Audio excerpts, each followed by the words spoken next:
हाँ देखिए, तो अभी हम क्या बता रहे थे, आज हम लोग को क्या सीखना है, त्रिघात बहुपद बनाना। क्या सीखना है? त्रिघात बहुपद बनाना सीखना है। और त्रिघात बहुपद कब बनाना है? जब शून्यकों का योग, मतलब आप समझ गए होंगे, तीनों शून्यकों का योग दिया है, तीनों दो शून्यकों के साथ उनके गुणनफल का योग दिया है, तीनों शून्यकों का गुणनफल दिया है। जैसा कि हम लोग अभी तीनों सूत्र सीखे हैं, इसका मतलब हो जाएगा alpha plus beta plus gamma का मान दिया है, इसका मतलब हो जाएगा alpha beta plus beta gamma plus gamma alpha का सूत्र दिया है, और इसके बाद तीनों शून्य गुणनफल का मतलब अल्फा बीटा गामा का।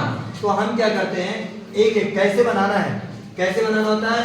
सबसे पहला काम, अपने त्रिघात बहुपद का व्यापक सूत्र मैं बता दूं, तो मैंने अभी बताया था कि ax³ होता है, bx² होता है, और cx होता है, और d होता है। आप पहले देखिए यहाँ पे देखिए, अगर बाई चांस हमको, आप ध्यान दीजिए, a और b और c और d का मान मिल जाएगा, तो हम क्या करेंगे, इसी त्रिघात बहुपद में a b c का मान रख देंगे, और जब रख देंगे तो आप क्या करेंगे, तुरंत त्रिघात बहुपद प्राप्त कर लेंगे। कुल मिलाकर बताने का मकसद क्या है, हम लोग का टारगेट क्या है, अपने इस जो गिवन पॉइंट है, जो दिया गया पॉइंट है, इस पॉइंट से a का मान निकालना है, b का मान निकालना है, c का मान निकालना है, और d का, यही टारगेट है ना।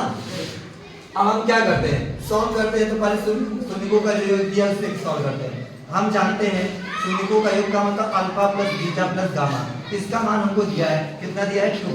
ध्यान दीजिए, एक बार में आ जाएगा आपको समझ, केवल एक ही बार देखना है।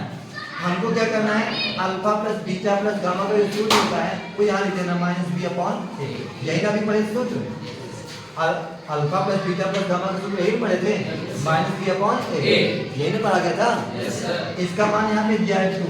ध्यान दीजिए, इसी को अपॉन 1 कर लेंगे। क्या कर लेंगे, इतनी बात समझ आ गई। अब इसी के बगल में यहाँ पे क्या करता हूँ, यहाँ पर जो दो शून्यकों के साथ गुणनफल का मतलब, इसका मतलब alpha beta plus beta gamma और प्लस गामा अल्फा, ये जो मान है ये भी दिया गया, अल्फा बीटा बीटा गामा और गामा अल्फा, ये सभी मान इसमें दिए गए हैं। बच्चे इधर खेलो। तो हम क्या करते हैं, अभी अल्फा बीटा बीटा गामा और गामा अल्फा का मान यहाँ जो दिया है उसमें लिख लेते हैं। सही है ना मिस्टर, इधर देखिए। और इसका क्या सूत्र होता है, c/a होता है, इक्वल टू आपका क्या है, -a अपॉन इसका भी 1 है। मुझे लगता है यहाँ तक बात समझ आ गई, कोई दिक्कत यहाँ जाए। अभी आपको सवाल इसलिए मिलेगा लगाने के लिए, जहाँ से ना समझे उसको पूछिए, यहाँ से कोई प्रॉब्लम है। अगला स्टेप क्या है, अगला स्टेप है यहीं पर थोड़ा सा हो क्या कर लेना है, थोड़ा सा। अब तीसरे वाले को, तीनों का जो गुणनफल दिया है उसको लिख लेते हैं। इसका मतलब अल्फा बीटा गामा, जिसका मान दिया है, कितना दिया है, -14 दिया। कितना दिया है, -14 दिया। अब क्या करेंगे, अब हम लोग क्या करेंगे, यहाँ पर c/b -b/a होता है, उसको लिख लेते हैं। तो इसका सूत्र अभी हम लोगों ने क्या है पढ़ा है। यहाँ तक बात समझ आ गई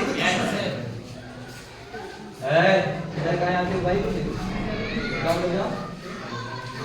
हाँ देखिए, तो हम लोग को क्या कर लेना है, -d/a जो सूत्र था उसको लिख दिया गया। ध्यान दीजिए, अब महत्वपूर्ण पॉइंट आ गया, इंपॉर्टेंट पॉइंट अब आया। देखिए, आप सब में कंपेयर करिए, सब में अपॉन में सूत्र में क्या है, a है, अपॉन में सूत्र में क्या है, अपॉन में सूत्र में क्या है, सब में a है ना। अब उसके वैल्यू उसके सामने देखिएगा, सब में क्या है, यहाँ पर क्या है 1, यहाँ पर क्या है, यहाँ पर क्या है, इसका मतलब इक्वल है। अगर इक्वल है तब तो आसान हो गया सवाल। अगर इक्वल नहीं है तो आप क्या करेंगे, अंश और हर में मतलब सभी का हर इक्वल करेंगे। और हर इक्वल करने के जो सिस्टम होते हैं, एक सिस्टम मैं बता दे रहा हूँ। बाई चांस यहाँ पर 3 होता है, यहाँ 2 होता है, यहाँ 5 होता है, किसी भी प्रकार के हर को भिन्न है, अगर उसके हर को इक्वल करना है तो उस हर का कहीं एलसीएम लेकर रफ कर लीजिए। तो रफ पर कहीं एलसीएम ले लीजिए, और एलसीएम ले करके तब क्या करेगा, तो इसी एलसीएम मतलब एलसीएम के बराबर हर को ऐसी संख्या से गुणा करिए ताकि वह एलसीएम के बराबर हो जाए, और जिससे हर में करिएगा उसी से अंश में कर दिया तो सबका हर, सब में वही काम, सबका हर आपस में क्या हो जाएगा, बराबर। मतलब एट एनी कंडीशन जब सूत्र में सभी में हर बराबर है तो उसका वैल्यू भी आपस में क्या होना चाहिए, बराबर। मैंने बता दिया ना कैसे हर को बराबर करेंगे, ये क्लास 7 में पढ़ाया गया था। जब आपको क्या करना पड़ता था, किसी भी फ्रैक्शन को आरोही या अवरोही क्रम में करना पड़ता था, तो उसमें भी यही बात थी कि सबसे पहला काम सभी के हर को क्या कर लेना है, इक्वल कर लेना है, और फिर अंश को देख लेंगे कौन बड़ा है कौन छोटा है, सेट कर देंगे उसी से। बात समझ में आया? तो क्या और नियम आपको बता दिया गया कि 5 टोकर भिन्न दे दिया जाए, कौन बड़ी है कौन छोटी है, एक तो है भाग दे करके, दूसरा क्या है सभी हर का एलसीएम, और सभी के हर को एलसीएम के बराबर बना लीजिए, और फिर अंश को देखिए जो बड़ा बड़ा और जो छोटा छोटा बस सेट कर देंगे। समझ में आया? तो इसके हर को हमको क्या करना होता है, इक्वल बनाना होता है। ये तो सवाल आसान हो गया, इसमें तो हर ऑलरेडी इक्वल है, सबका हर इक्वल है ना, मतलब ए का मान सब में 1 है। तो आप क्या करेंगे, अगर आपका हर इक्वल है तुरंत आप क्या करेंगे, एक काम कर लेंगे, काम क्या कर लेंगे, मैं यहाँ पे लिखता हूँ, इसको थोड़ा सेट करके भाई, यहाँ लिखता हूँ, क्या लिखूंगा, ए और बी और सी और डी, इन सभी का मान लीजिए। क्या करूँगा, ए बी सी और डी का मान लीजिए। तो यहाँ पर ए के सामने वाला कितना है, 1 है, तो हम क्या करते हैं, ए का मान 1 कंपेयर कर लेंगे वैसे, और बी के सामने ध्यान दीजिएगा, बी के सामने 2 है, लेकिन बी के सामने नहीं है, माइनस बी के सामने है, किसके सामने है, तो आपको क्या करना है, बी माइनस बी का मान यहाँ निकालना नहीं है, हमको बी का मान निकालना है। तो जो यहाँ का मार्ग होता है वह अपॉन जाकर के इसको चिन्ह बदल देता है। फिलहाल डायरेक्टली आप जाने कि बी का मान निकला, अगर इधर माइनस है इसके माइनस डायरेक्टली वहाँ वाले चिन्ह के साथ मल्टीप्लाई हो जाएगा, क्या हो जाएगा, मल्टीप्लाई, मतलब बी का मान ये माइनस हो जाएगा, क्या हो जाएगा, माइनस, यहाँ प्लस है ना, अब क्या हो जाएगा, माइनस हो जाएगा। अगर बाई चांस यहाँ माइनस में रहता और इधर माइनस तो दोनों प्लस हो जाता, और अगर यहाँ प्लस में तो डायरेक्टली आप जैसे आगे वाले में लिखिए, सी का मान माइनस है, सी का मान क्या होगा, माइनस है, मुझे लगता समझ में आ रहा है। और डी का मान बताइए तो आप प्लस 14, क्योंकि माइनस इधर माइनस माइनस हो जाएगा, मल्टीप्लाई होने के बाद प्लस हो जाएगा, तो आप मल्टीप्लाई समझ जाए चाहे बटे में तभी प्लस कर देता हूँ, तो डी का मान कितना, 14, कितना हो जाएगा, 14 हो गया। बात समझ आ गई? हम क्या करेंगे, आप क्या करेंगे, आप त्रिघात बहुपद, त्रिघातीय बहुपद, बहुपद ax की power 3 plus bx square plus plus आपका cx और प्लस d में क्या करेंगे हम, में a b c और d का मान रखने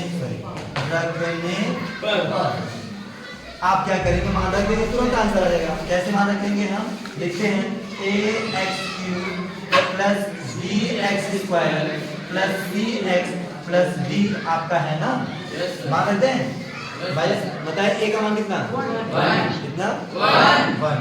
तो हम क्या करते हैं, 1 तो लिखा नहीं जाता अक्षर से पहले, हो गया x³ प्लस क्या करना है आपको, b का मान माइनस में है, तो डायरेक्ट आप क्या करिए, यहाँ पे माइनस लगा दीजिए, क्योंकि प्लस और माइनस में पूरा करेंगे तो माइनस आ जाएगा, इसमें डायरेक्ट कितना है भाई, 2 है, और इस पर c का मान बताइए, वो भी माइनस में है, तो यहाँ पर क्या करते हैं, डायरेक्ट माइनस लगा देते हैं, c के साथ कितना है, x हो जाए, और ये d तो प्लस में है, तो यहाँ प्लस लगाकर 40 देंगे। आप देखिए पर ध्यान से, x³ plus 2x square minus 7x plus 14, आप पूरा देखेंगे तो त्रिघात बहुपद बनकर तैयार हो गया, तैयार हो गया ना।